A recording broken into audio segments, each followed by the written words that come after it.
Assalamualaikum warahmatullahi wabarakatuh. Salam sejahtera untuk kita semua. Om Swastiastu, Namo Buddhaya, salam kebajikan. Yang terhormat Kepala SD Negeri 01 Ketapang, Bapak Nur Jabar SD, Dewan Guru dan penjaga SD Negeri 01 Ketapang yang kami hormati, Bapak Ibu tamu undangan, peserta diseminasi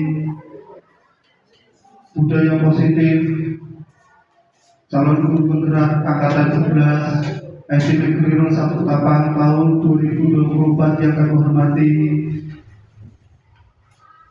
dan hadirin semua yang kami hormati.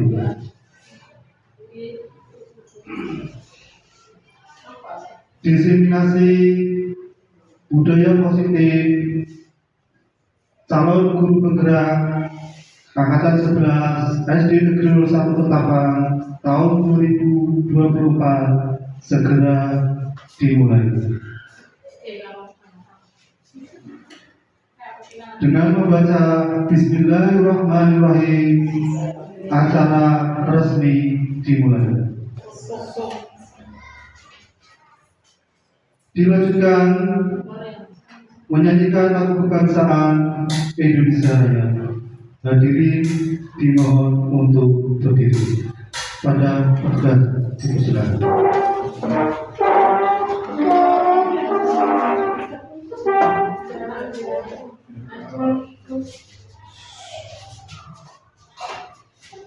Hiduplah Indonesia Raya. Indonesia tanah airku, tanah tumpah darah. Di sanalah aku berdiri, jadi pandu hidupku. Indonesia kebangsaanku, bangsa dan tanah airku. Marilah kita berseru, Indonesia bersatu. Hiduplah tanahku, hiduplah negeriku, bangsaku, rakyatku semuanya. Bangunlah jiwanya, bangunlah badannya untuk Indonesia Raya. Indonesia Raya, merdeka, merdeka, tanahku, negeriku yang ku cinta. Indonesia Raya, merdeka, merdeka, hiduplah Indonesia Raya. Indonesia Raya, merdeka, merdeka, tanahku, negeriku yang ku cinta. Indonesia Raya, merdeka, merdeka, hiduplah Indonesia Raya.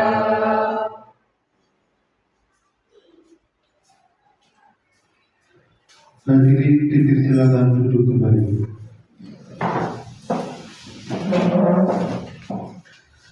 Acara berikutnya doa yang akan dipimpin oleh Al-Ustaz Mas Ruki SPD SD. Kepada beliau disilakan. Assalamualaikum warahmatullahi wabarakatuh.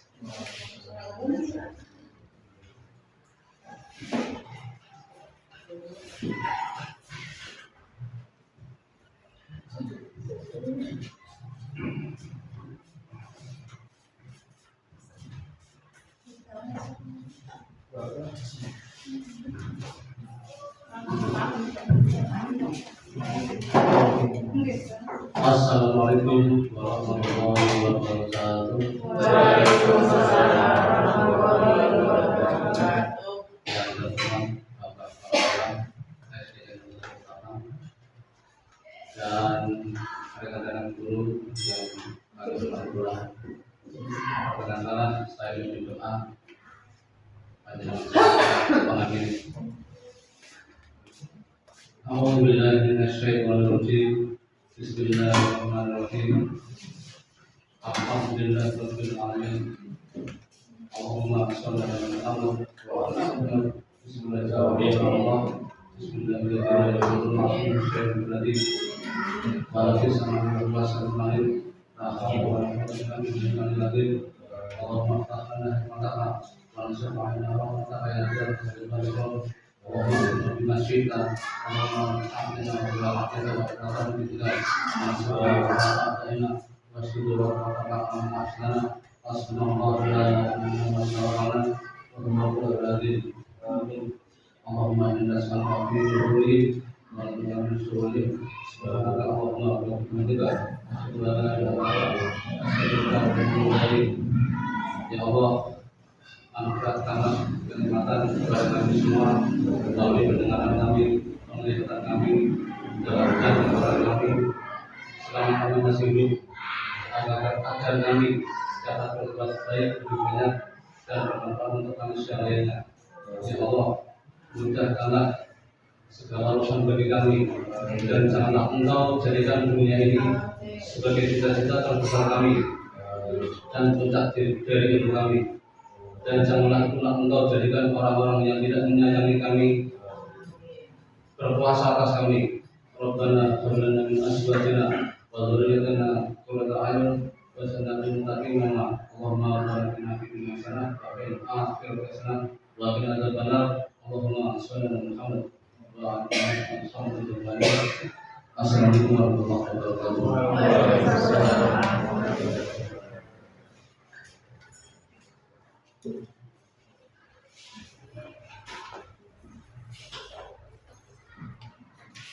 Dilanjut acara berikutnya, yaitu sambutan Kepala SD Negeri 01 Batam. Kepada beliau Bapak Camat SDNSD disilakan.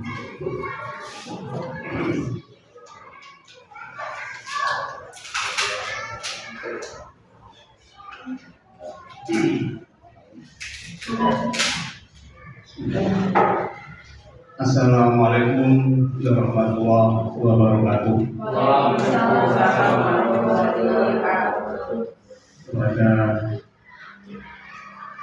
CDP calon guru Ibu Abdullah dan Ibu Mandi Kusumandeni, kepada Bapak Ibu guru, marilah kita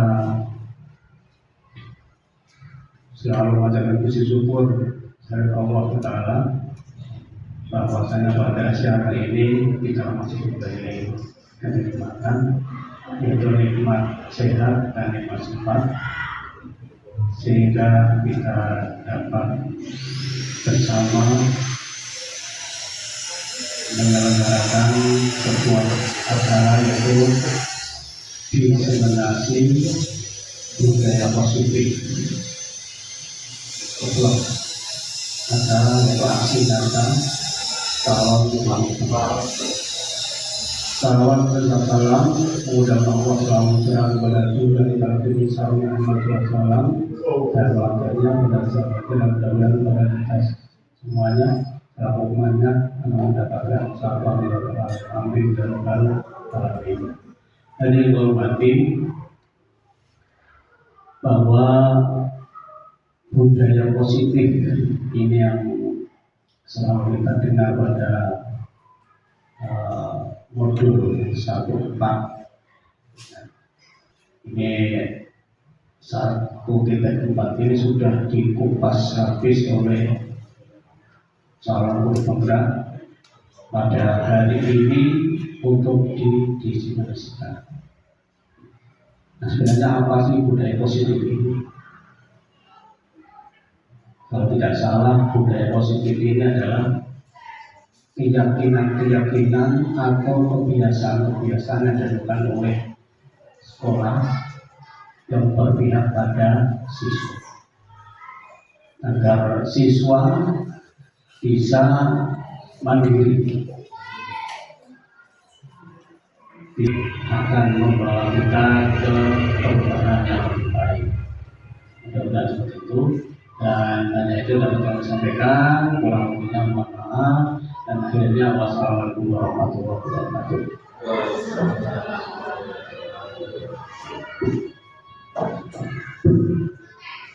Bapak Ibu dan hadirin yang kami hormati, tiba pada acara inti yaitu diseminasi aksi nyata modul 1 titik 4 budaya positif calon guru penggerak angkatan 11 dengan acara berikutnya yaitu penyampaian diseminasi dari narasumber kita Ibu Kapolma SPD calon guru penggerak angkatan 11 tahun 2024. Kepada beliau disilakan.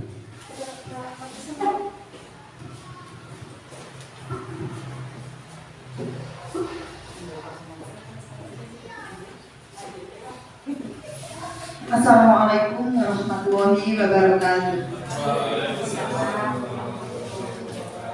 Yang kami hormati Bapak Kepala Sekolah SD 01 Ketapang, yang kami hormati Bapak Ibu Guru.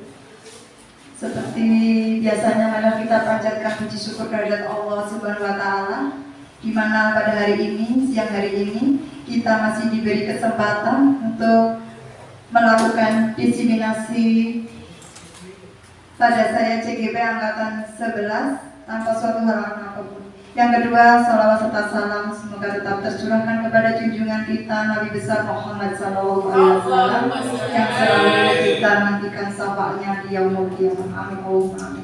Langsung saja Bapak Ibu, saya akan mempresentasekan tentang budaya positif aksi nyata modul 1.4 yang akan menyebarkan pemahaman dan pengalaman penerapan budaya positif khususnya di lingkungan sekolah.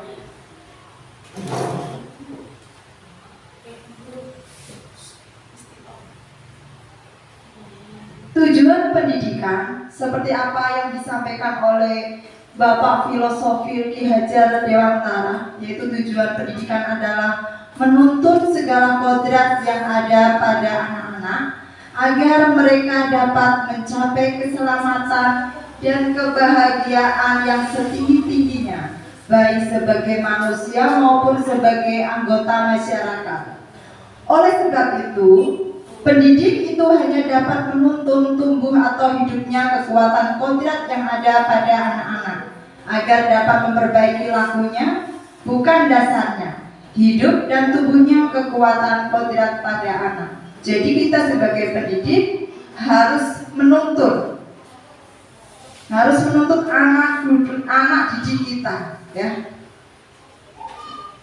Budaya positif, kira-kira apa budaya positif itu? Ada yang bisa menjawab Bapak Ibu? Budaya positif? Iya, monggo Bu Tati. Budaya positif adalah sebuah nilai kebijakan yang menjadi keyakinan dan pada akhirnya menjadi karakter atau ciri khas dari sebuah komunitas. Iya, nilai atau budaya, nilai atau karakter yang akhirnya akan menjadi apa tadi? Keyakinan pada akhirnya menjadi karakter ciri khas sebuah komunitas.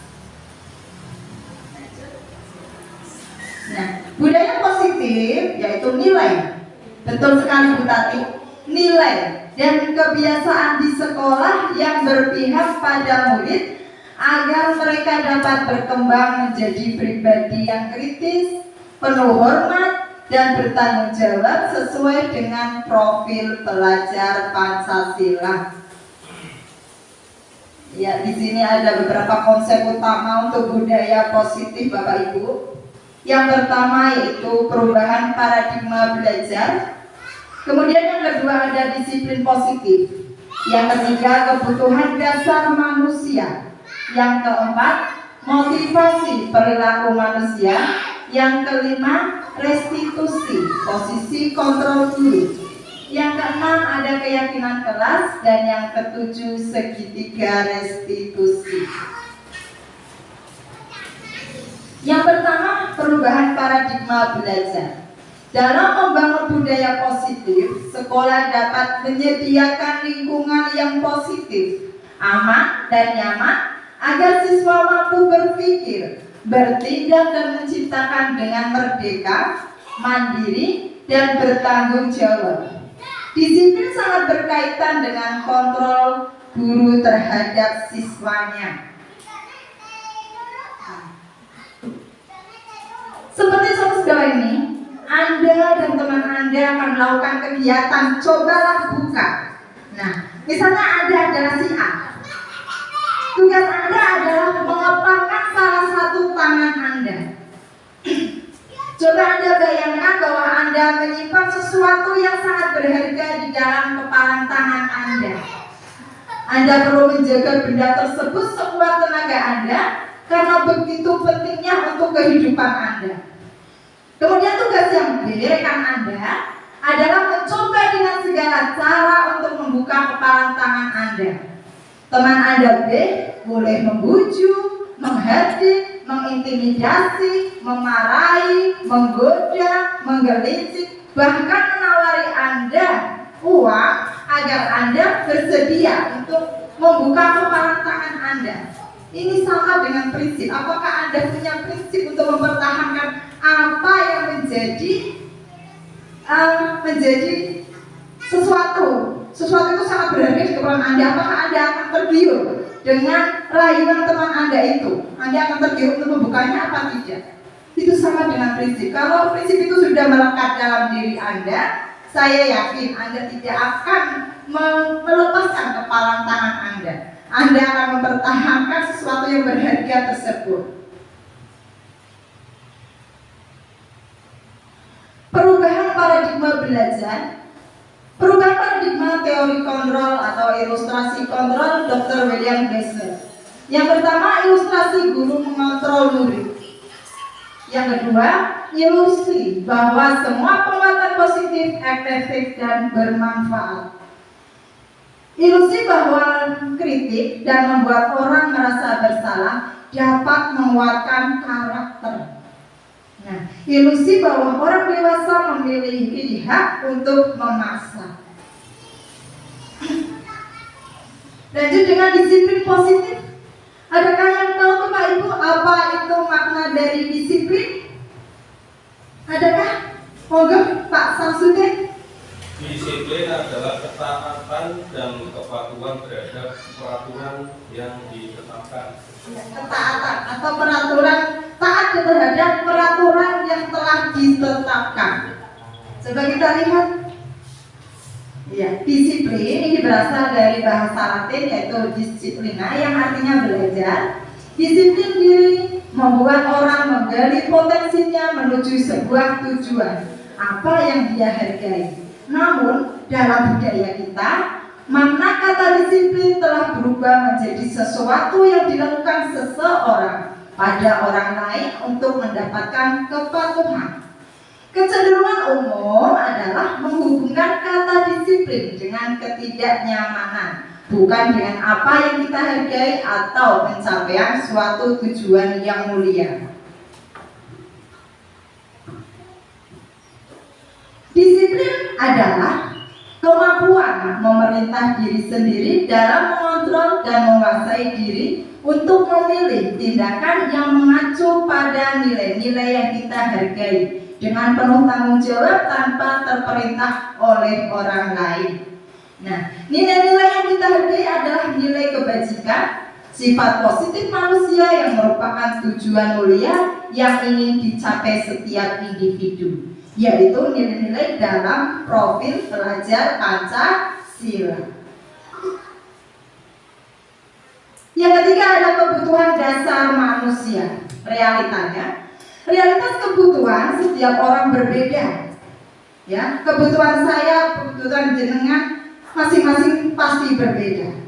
Kita harus berusaha memahami pandangan orang lain tentang dunia. Jadi kita tidak perlu, kita tidak harus egois dengan pemikiran kita bahwa dunia itu seperti ini. Tapi orang lain memiliki pandangan yang berbeda-beda dan kita harus saling menghargainya. Setiap orang memiliki pandangan atau gambaran, itu pasti. Di sini ada sebuah kasus, Ibu Ria, guru kelas 6 di SD Permai, sedang bingung menghadapi ulah salah satu murid di kelas. Dia bernama Agus. Beberapa anak telah datang dan mengeluh Agus yang sering meminta bekal makan siang mereka dengan kasar. Jika Anda menghadapi situasi seperti Bu Ria, apa yang akan Anda lakukan? Menurut Anda, kira-kira apa alasan Agus melakukan hal tersebut?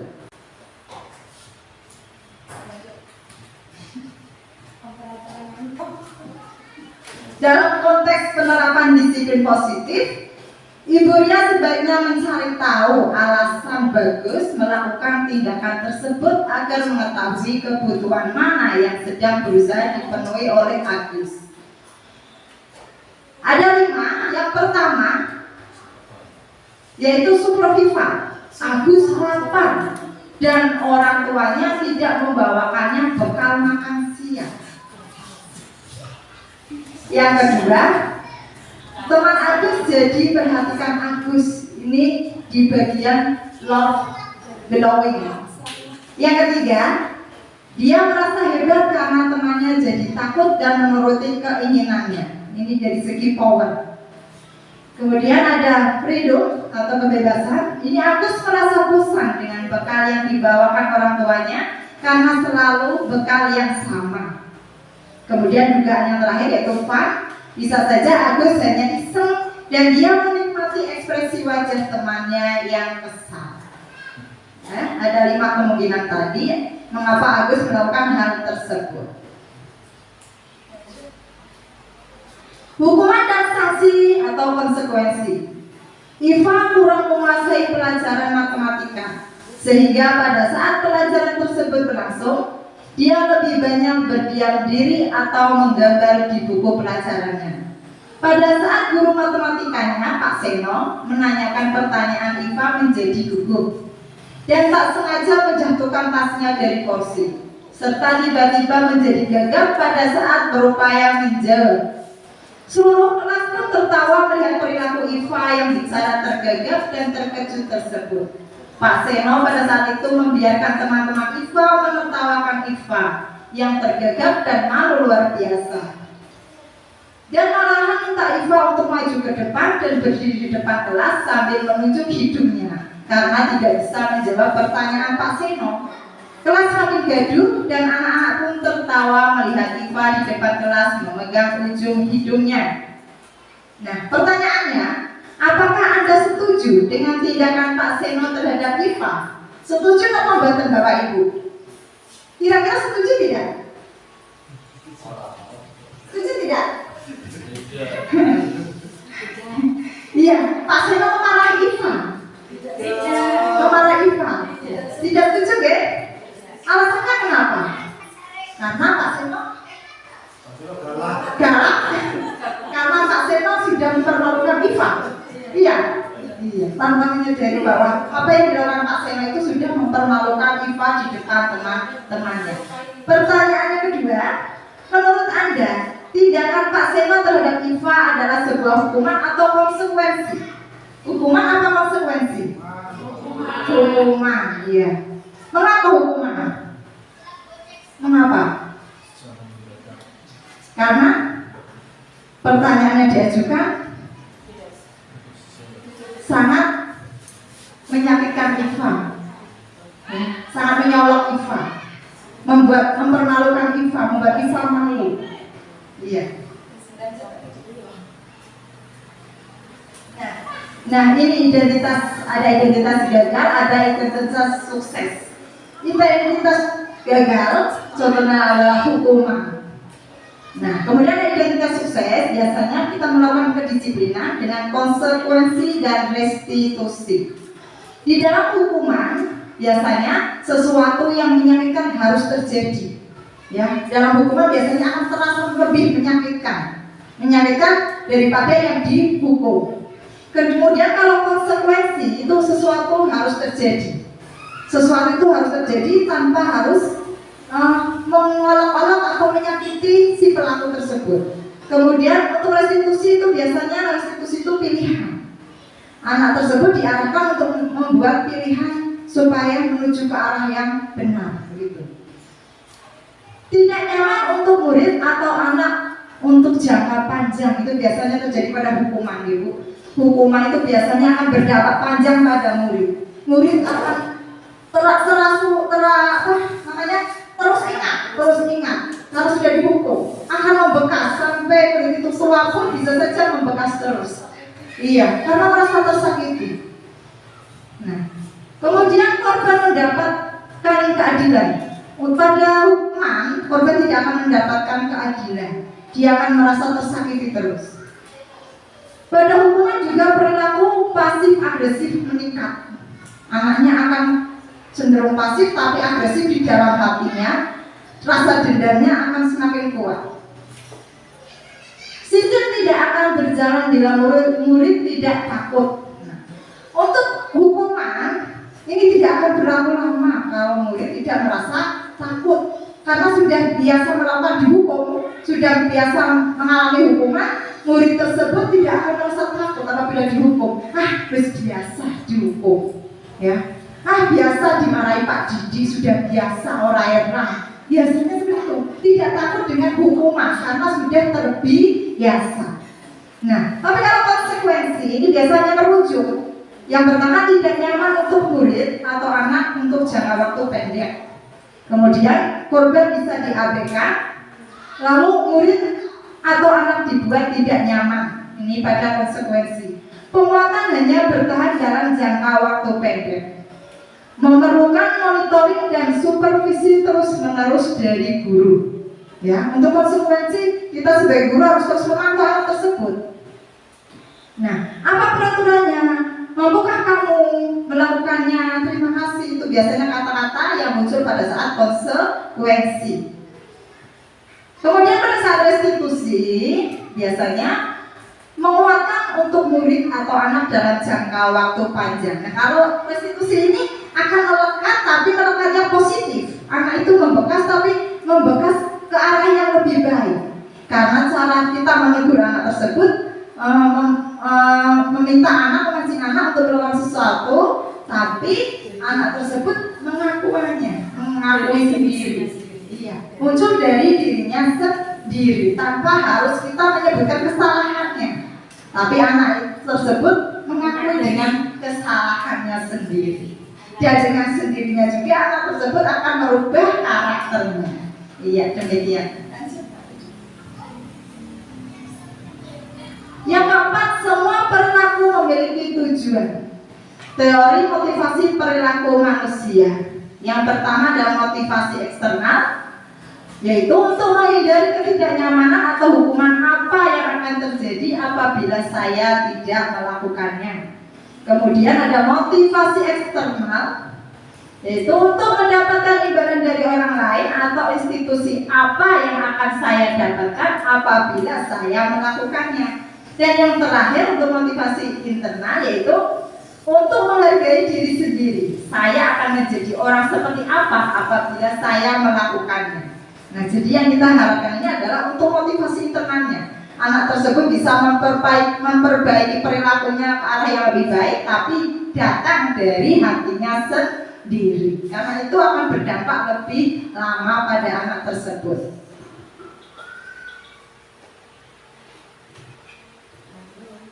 Mari berlatih hukuman atau konsekuensi. Yang pertama, lari mengelilingi lapangan basket 2 kali karena terlambat hadir di sekolah. Kira-kira apa? Hukuman, ya hukuman. Coba nomor 1 tadi hukuman. Yang kedua, membersihkan coretan yang dibuat di meja tulis. Kira-kira apa? Konsekuensi. Yang ketiga, murid diminta untuk push up 15 kali karena tidak menggunakan masker ke sekolah. Hukuman. Menggantikan kertas tugas teman yang telah dicoret-coret. Konsekuensi. Pinter Mbak Yuni, materinya berarti masuk. Lanjut, berjemur di lapangan basket pukul 12 siang karena mengobrol dengan teman. Kira-kira apa? Hukuman. Ya kalau dari guru olahraga mungkin ikutnya konsekuensi ya. Ini karena kita guru kelas jadi ikutnya hukuman. Murid diminta bertelanjang kaki sepanjang hari karena tidak menggunakan sepatu warna hitam sesuai peraturan sekolah. Kira-kira apa? Hukuman. Pinter. Dikasih apa? Dikasih W, kasih O, kasih B. Wow, keren. Wow, keren. Coba bersama-sama ya.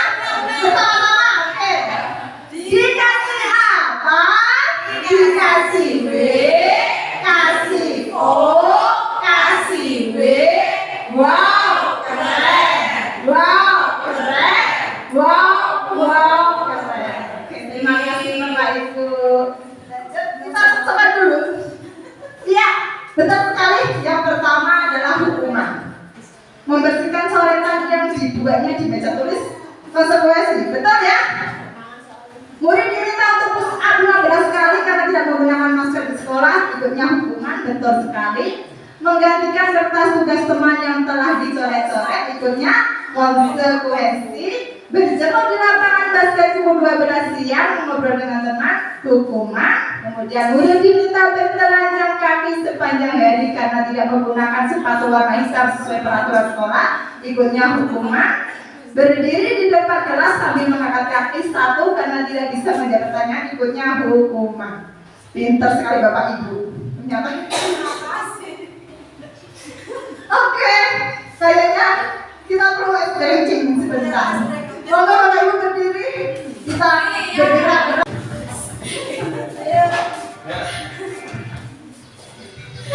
Ayo tadi, ayo.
Diputar ke atas,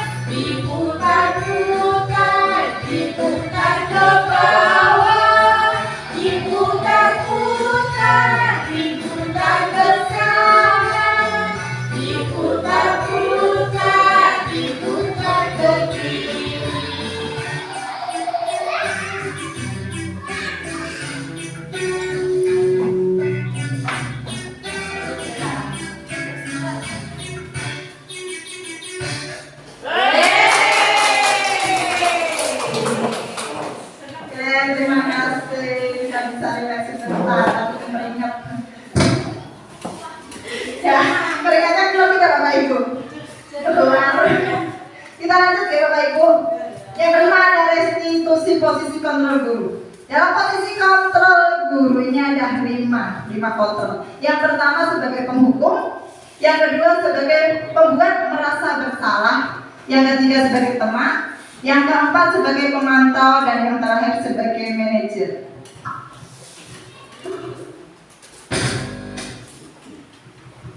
Posisi kontrol guru. Di sini ada beberapa pertanyaan pada posisi masing-masing. Ya, siapa yang melakukannya? Yang pertama, saya kecewa sekali dengan kamu. Saya kecewa sekali dengan kamu. Ini sebagai kontrol pembuat orang merasa bersalah. Ini yang kedua tadi, Bapak Ibu. Kemudian ada kalimat, kamu tidak pernah benar melakukannya. Nadanya agak memarahi, menyalahkan. Ini posisinya sebagai penghukum. Ayolah lakukan demi ibu atau bapak. Ya, dikatakan ada kalimat, ayolah lakukan demi ibu. Ini posisinya kontrol sebagai teman, mengajak. Kemudian, apakah kamu mau mendapatkan stiker bintang hari ini? Nah, ini posisinya sebagai pemantau. Kalau kalimatnya, bagaimana kamu bisa menyelesaikan masalah ini? Nah, lebih halus lagi. Ini posisinya sebagai manajer. Kalau kalimatnya, kamu selalu yang paling terakhir. Kamu selalu yang paling terakhir. Artinya nadanya memarahi. Ini sudah jelas Bapak Ibu. Sikap kontrol ini adalah sebagai penghukum. Ya, sebagai penghukum. Nah, ini adalah kasus Bapak Ibu. Kasus yang pertama, pada hari Senin Pak Harun tidak masuk sekolah. Pak Harun merupakan guru matematika. Saat itu Ibu Wati menggantikan Pak Harun. Bu Wati baru 1 tahun menjadi guru SMP. Beberapa murid perempuan seperti Vivi dan Natali mengetahui hal ini dan mulai menggunakan kesempatan dan bersikap seenaknya, tertawa dan tidak mengindahkan kehadiran Bu Wati. Bu Wati mencoba menyapa Vivi dan Natali dengan ramah sambil mengingatkan untuk tetap fokus pada tugasnya. Ayolah, tugasnya dikerjakan. Nanti ibu ditegur ke bapak kepala sekolah kalau kalian tidak mengerjakan tugas. Tolong bantu ibu ya. Namun Vivi dan Natali malah jadi tertawa. Ah, ibu santai aja bu. Mereka tetap tidak mengerjakan tugas dan malah mengobrol. Nah, untuk kasus yang kedua, Anton dan Dino sedang bermain bersama di lapangan basket dan tiba-tiba terlibat dalam sebuah pertengkaran adu mulut. Dino pun menjadi emosi dan mengadakan kontak fisik, menarik kemeja Anto dengan kasar sampai 3 kancingnya terlepas. Pada saat itu guru piket langsung melerai mereka dan membawa mereka ke ruang kepala sekolah. Ibu Suti sebagai kepala sekolah berupaya menenangkan keduanya, terutama Dino. Dino, sepertinya kamu saat ini sedang marah sekali. Mendengar itu, Dino pun mengalir bercerita tentang kekesalan hatinya. Ibu Suti pun melanjutkan bahwa membuat kesalahan adalah hal yang manusiawi dan bahwa mempertahankan diri adalah hal yang penting. Namun meminta Dino memberikan cara lain yang mungkin lebih efektif karena saat ini Dino berada di ruang kepala sekolah. Ibu Suti melanjutkan bertanya tentang keyakinan sekolah yang disepakati, serta apakah Dino bersedia memperbaiki kesalahan yang telah dilakukan terhadap Anto. Dino pun akhirnya berahan mengangguk. Kemudian Ibu Suti balik bertanya kepada Anto, hal apa yang bisa dilakukan Dino untuk memperbaiki masalahnya? Anto menjawab, saya perlu kancing saya diperbaiki Bu.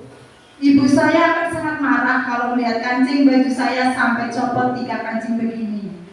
Ibu Suti pun kembali bertanya ke Dino, apakah yang akan dilakukan untuk menggantikan 3 kancing Anto yang terlepas? Dino berpikir sejenak, namun menjawab, wah tidak tahu Bu, saya lem kembali mungkin ya Bu. Ibu Suti berpikir sebentar dan menanggapinya, kalau dilem akan mudah terlepas kembali Dino. Bagaimana kalau kamu menjahitnya saja? Bersediakah kamu? Dino tambah ragu-ragu dan menanggapi, menjahit? Mana saya tahu bagaimana menjahit Bu. Ibu Suti meneruskan, apakah kamu bersedia belajar menjahit? Dino berpikir sejenak, memandang ke meja Anto dan menanggapi, yang mengajar saya siapa Bu? Dengan cepat Ibu Suti menjawab, "Pak Irfan, guru tata busana." Dino kembali diam sejenak, memandang kemeja Anto yang tanpa kancing. Akhirnya Dino mengangguk tanpa menyetujui, dan sepanjang siang itu Dino belajar menjahit dan memperbaiki kemeja Anto. Terakhir kali terlihat kedua anak laki-laki tersebut, Dino dan Anto, pada jam pulang sekolah. Mereka sudah bercengkrama dan bersenda gurau kembali. Kira-kira Bu Suti ini berposisi sebagai apa? Manajer, pas sekali Ibu. Beliau mencari solusi bagaimana menegur Dino supaya memperbaiki kesalahannya tanpa harus membuat dia merasa dendam ataupun sakit hati.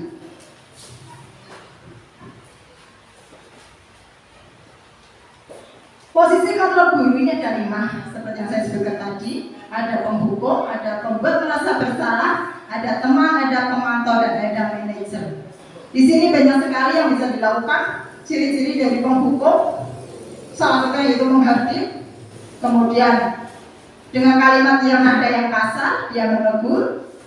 Ya. Kemudian untuk membuat rasa bersalah, ini bisa saja melalui ceramah, mengatakan sesuatu yang membuat anak merasa bersalah gitu. Kemudian kalau sebagai teman, dia akan posisinya itu menyalahkan, tapi seolah-olah dia itu sebagai teman, ya. Tapi nantinya dia bisa ketergantungan juga.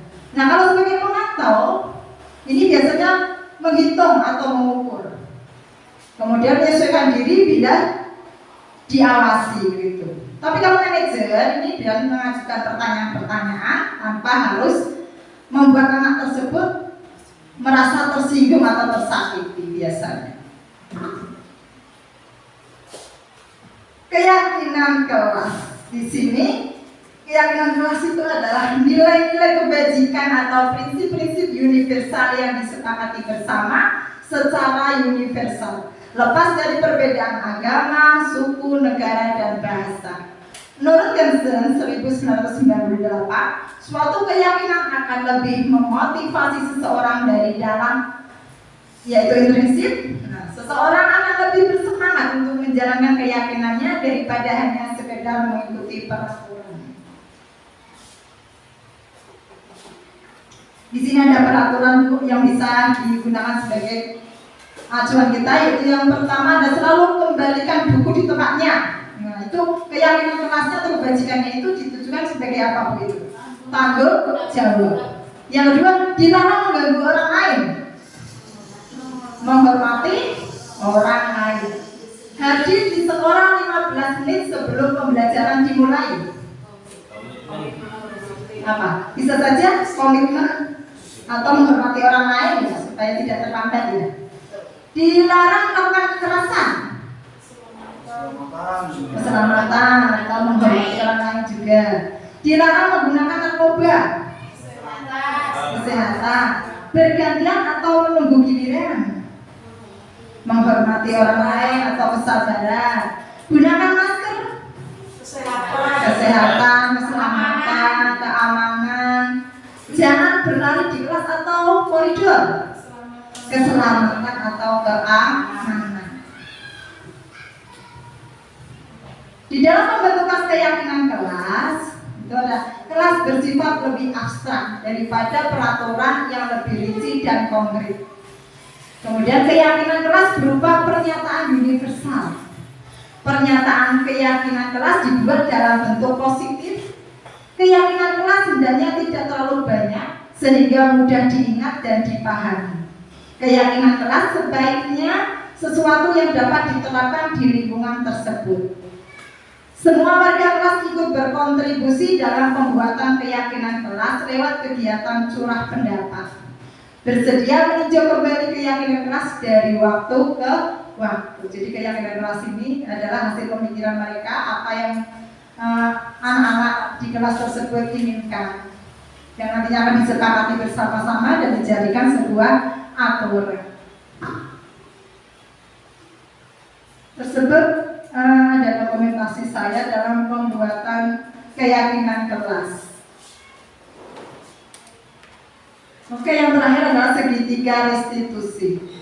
Proses menciptakan kondisi bagi murid untuk memperbaiki kesalahan mereka, sehingga mereka bisa kembali pada kelompok mereka dengan karakter-karakter yang lebih kuat. Melalui restitusi, guru dapat melakukan hal sebagai berikut.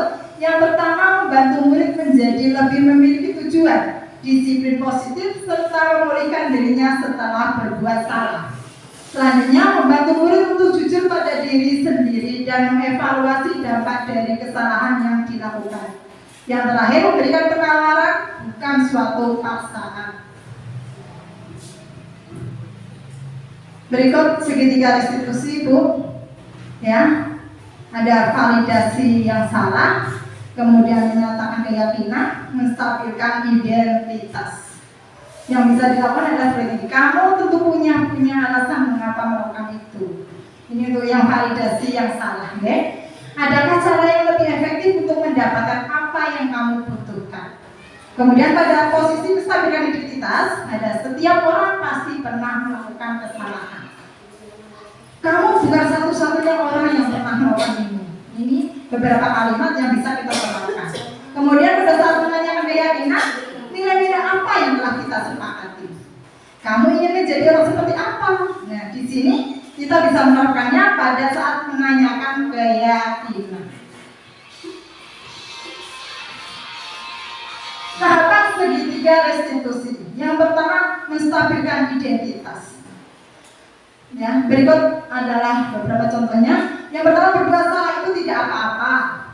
Tidak ada manusia yang sempurna. Juga bisa kalimat, saya juga pernah melakukan kesalahan seperti itu. Kita bisa menyelesaikan ini. Bapak Ibu tidak tertarik mencari siapa yang salah, tapi Bapak Ibu ingin mencari solusi dari permasalahan ini. Kamu berhak merasa begitu. Ini adalah beberapa kalimat pada posisi menstabilkan identitas. Kemudian pada saat validasi tindakan yang salah, kalimat yang bisa kita gunakan yang pertama, kamu pasti punya alasan mengapa melakukan hal itu.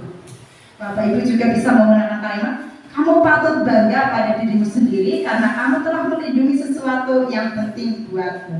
Kita bisa menggunakan kalimat-kalimat tersebut.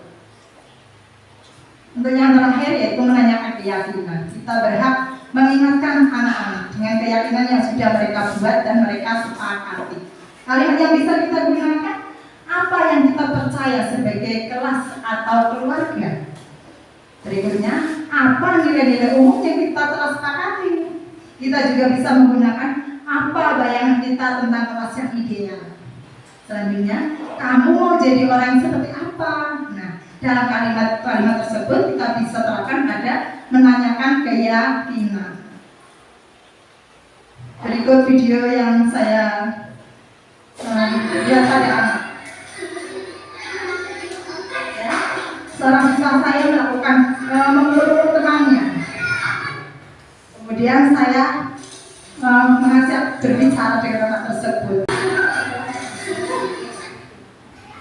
Demikian Bapak Ibu yang bisa saya sampaikan dalam sesi budaya positif. Terima kasih Bapak Ibu, kurang lebihnya saya mohon maaf yang sebesar-besarnya. Terima kasih untuk waktunya.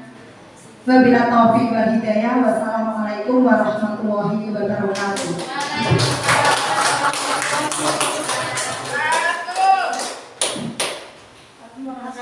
Demikian penyampaian diseminasi tentang budaya positif oleh narasumber calon guru penggerak angkatan 11. Ini ada pantun untuk narasumber. Makan siang dengan kuda. Jangan lupa sambal pedas. Materi sangat jelas benderang, membuat kita jadi pedas. Beri aplaus untuk Bapak Ibu yang kami hormati. Melanjutkan acara berikutnya yaitu tanya jawab. Untuk acara tanya jawab kami jadikan menjadi 2 termin. Termin yang pertama nanti kami silakan untuk narasumber Ibu Rani Kusmadewi. Yang termin kedua nanti untuk Ibu Fatura Mas Bidi. Untuk pertanyaan yang pertama kami buka maksimal 2 pertanyaan. Monggo Bapak Ibu. Ya, monggo. Pak Sam. Rani. Pertanyaan pertama untuk Bu Rani dulu. Baik, terima kasih atas waktunya. Berkaitan dengan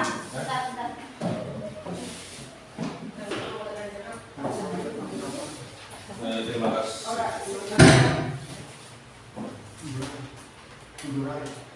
Baik, oke.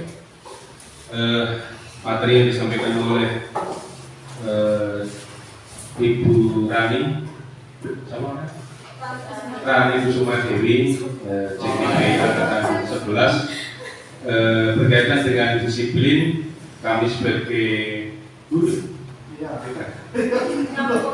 bisa ya, kami sebagai guru ingin menanyakan berkaitan dengan disiplin supaya kita dapat menerapkan disiplin pada anak-anak didik kita. Pertanyaannya yaitu bagaimana mendisiplinkan siswa tanpa sebuah hukuman. Itu yang kami merasa kesulitan, sehingga pada kesempatan yang baik ini hal tersebut perlu kami tanyakan. Terima kasih. Ya, terima kasih. Ya, terima kasih. Pertanyaan pertama yang kedua sekaligus untuk pertanyaan pertama. Monggo Bapak Ibu.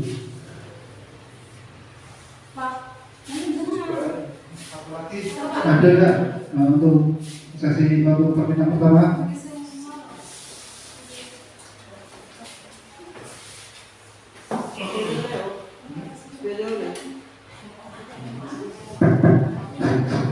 Assalamualaikum warahmatullahi wabarakatuh. Untuk pertanyaan dari kami adalah, apakah ada kasus yang Ibu Rani jumpai di kelas untuk kebutuhan manusia yang tadi dipaparkan, kasus nyata yang Ibu Rani temui di kelas? Saya Subsian. Assalamualaikum warahmatullahi wabarakatuh.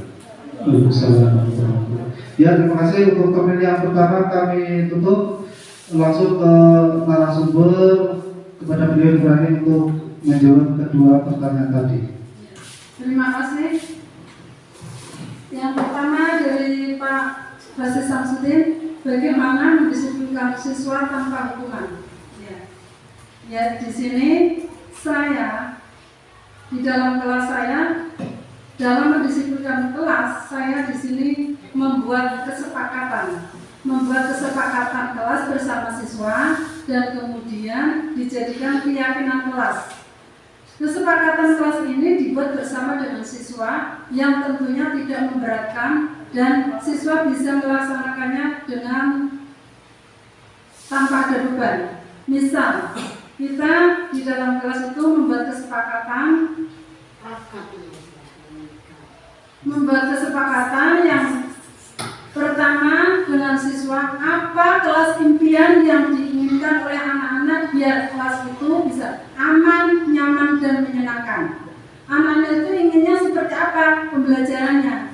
Misalkan ingin kelasnya bersih, berarti kalau kelas bersih, anak harus menjaga kebersihan.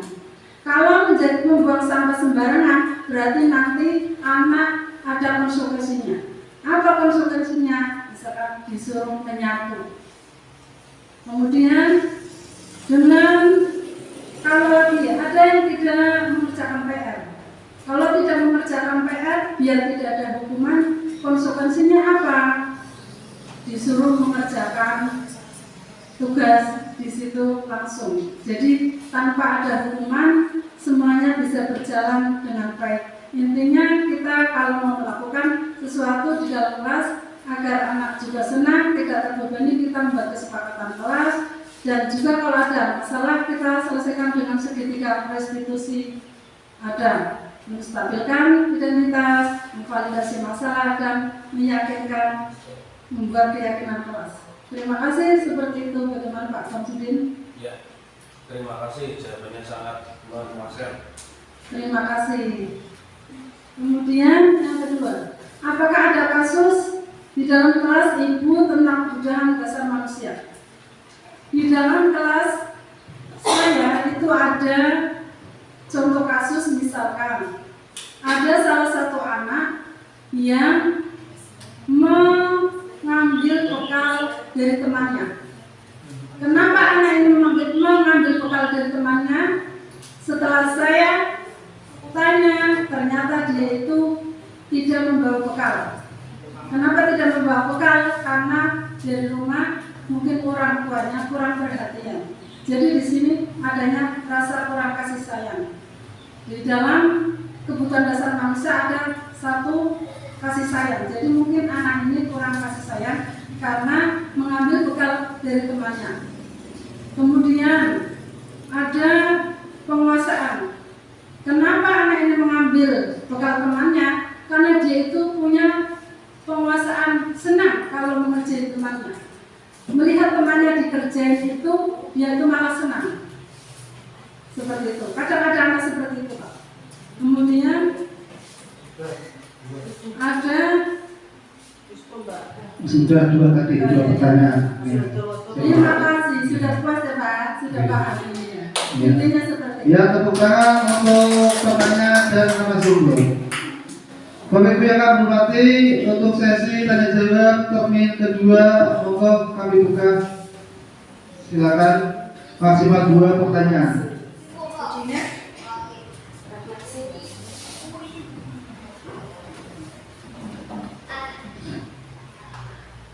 Assalamualaikum warahmatullahi wabarakatuh. Pertanyaan saya tujukan kepada Bu Roma. Mengapa budaya positif dikatakan penting untuk diterapkan sekolah? Kemudian, jika ada anak bersalah melakukan tindakan kesalahan, apakah dengan diberikannya budaya positif itu dapat memberikan efek jerah kepada anak? Mohon dijelaskan ya Bu Roma. Terima kasih. Monggo Bapak Ibu, satu penanya lagi.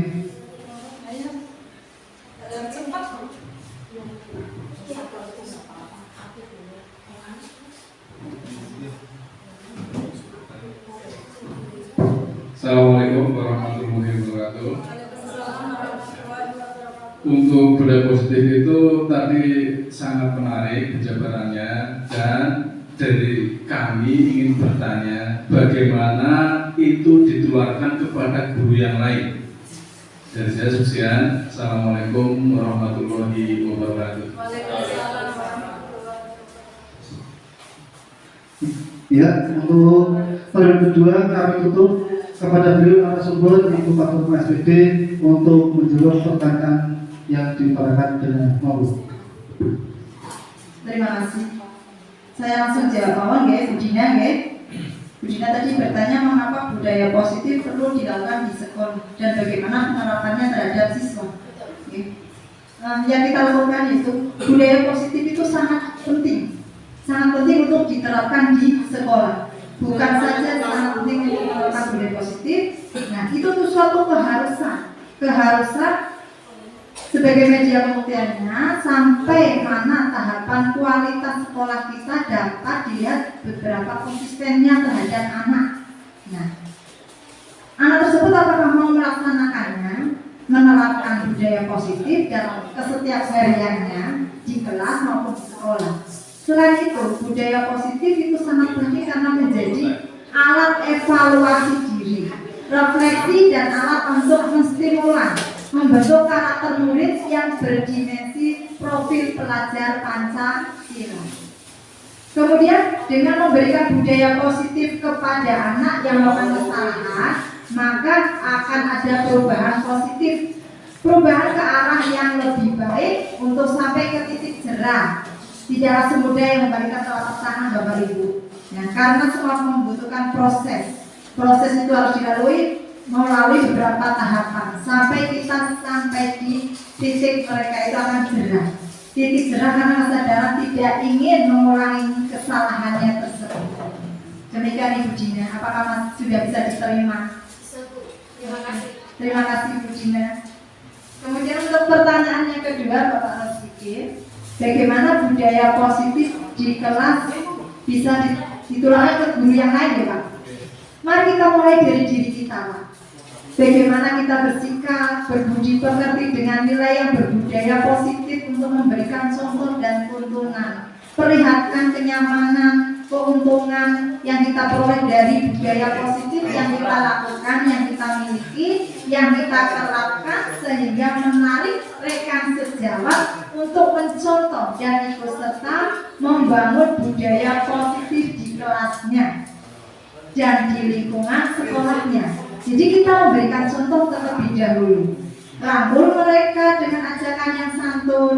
Jadikan diri kita menyenangkan untuk diajak kerja sama, untuk diajak berkolaborasi. Insya Allah rekan sejawat akan mau melangkah bersama kita untuk melakukan budaya positif.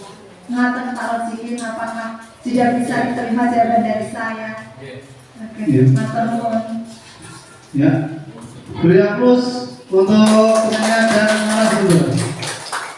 Bapak Ibu yang kami hormati, untuk berikutnya kami persilakan Bapak Kepala SDN Bapak Gubernur Jawa untuk memberikan penguatan refleksi sekaligus penguatan untuk kegiatan diseminasi pada siang hari pada beliau di siang.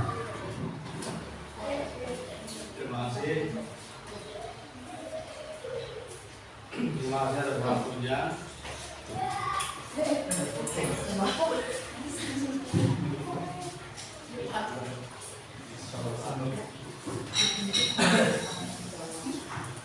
Terima kasih atas waktunya. Saya diberi kesempatan untuk memberikan penguatan. Sebenarnya saya sendiri sudah tidak kuat sebenarnya.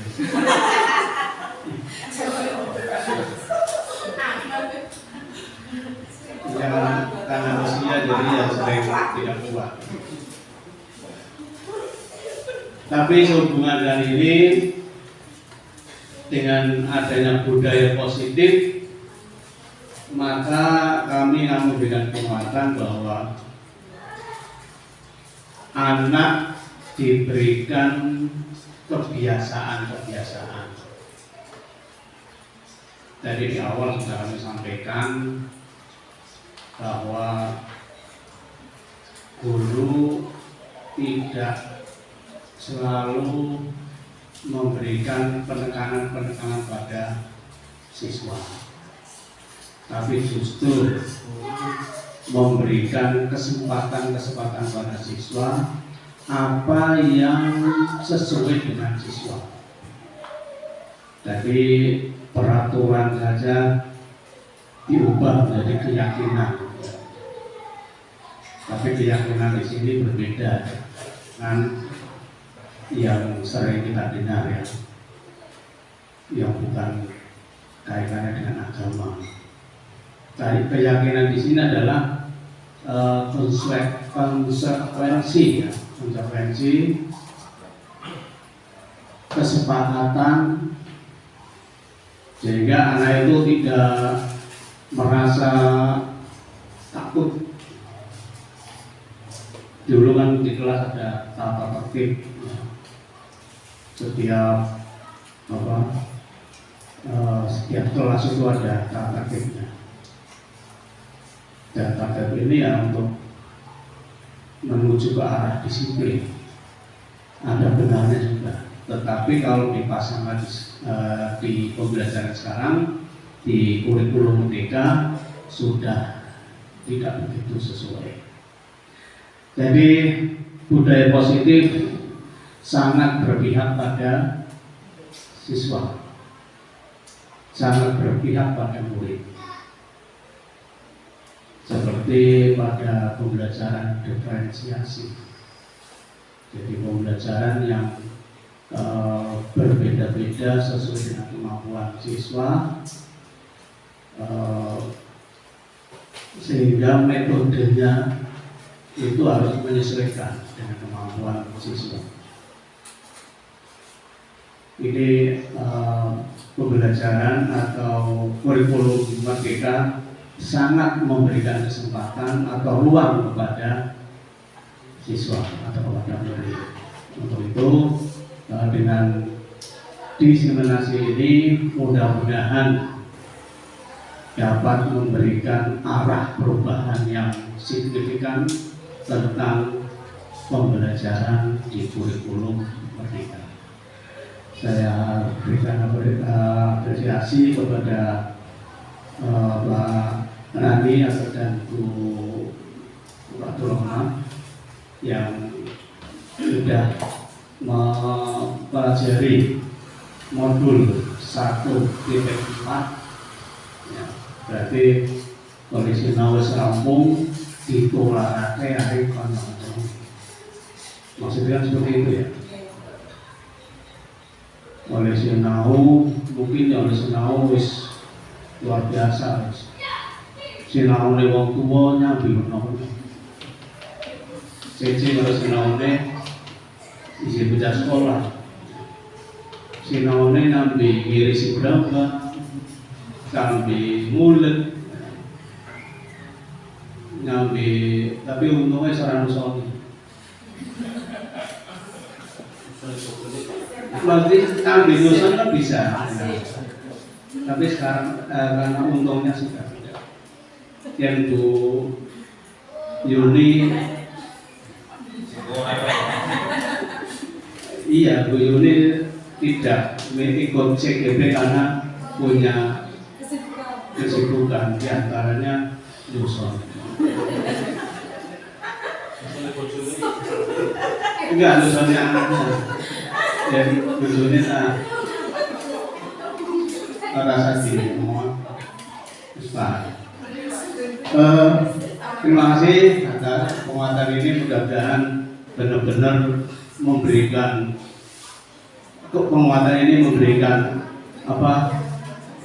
rasa kuat pada kedua CGP. Terima kasih dan akhirnya wassalamualaikum warahmatullahi wabarakatuh. Demikian tadi yang disampaikan dari Kepala Institut Tata. Sampai pada penghujung acara yaitu penutup. Mari kita tutup acara pada siang hari ini dengan bacaan hamdalah. Alhamdulillahirobbilalamin. Kami selaku pembawa acara barangkali ada kata-kata atau perilaku yang kurang berkenan, kami mohon maaf. Wassalamualaikum warahmatullahi wabarakatuh.